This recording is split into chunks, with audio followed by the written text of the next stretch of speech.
So I made this nifty little spreadsheet that solves triangles. It takes any three inputs for a given triangle and outputs a solution and graphs it nicely.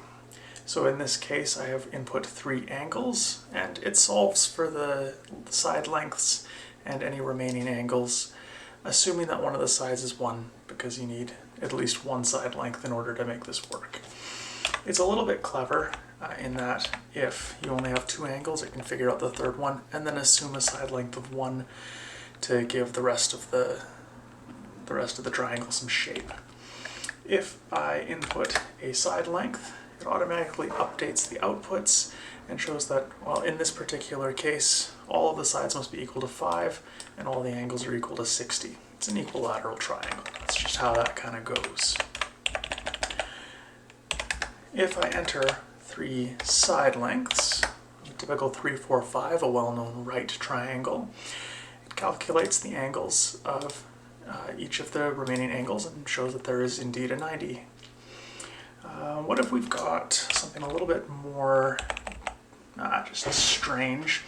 Let's throw a triangle with sides 4 and 5 and a 47-degree angle.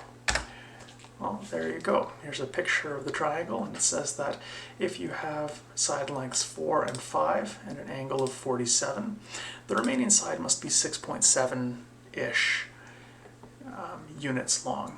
The angles then are 97 and a bit, 35 and a bit, and of course the 47 that we initially put into this one.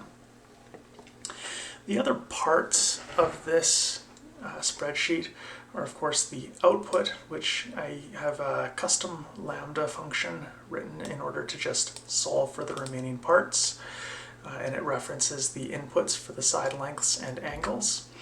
There's a normalization section, and all that this does is make it so that the longest side is equal to length 1, so that it stays on a nicely proportioned graph and looks nice. The last bit converts all of the input data to points, again, so that the corners of this triangle are plotted nicely on an XY axis. Now, the math behind this is not super complicated. Solving all of the math is a little bit more complicated. I decided that in order to keep this nice and crisp and clean on the main page, with these simply named functions performing all of the work, I wrote some lambda functions in order to actually do all of the math in each of the steps. That is something that you don't have to worry about. I'll cover the lambda functions in a separate video one by one to show how they function. This spreadsheet should be available, assuming that I get the Google Drive working properly and the YouTube stuff working properly, in a publicly available folder, link in the description below.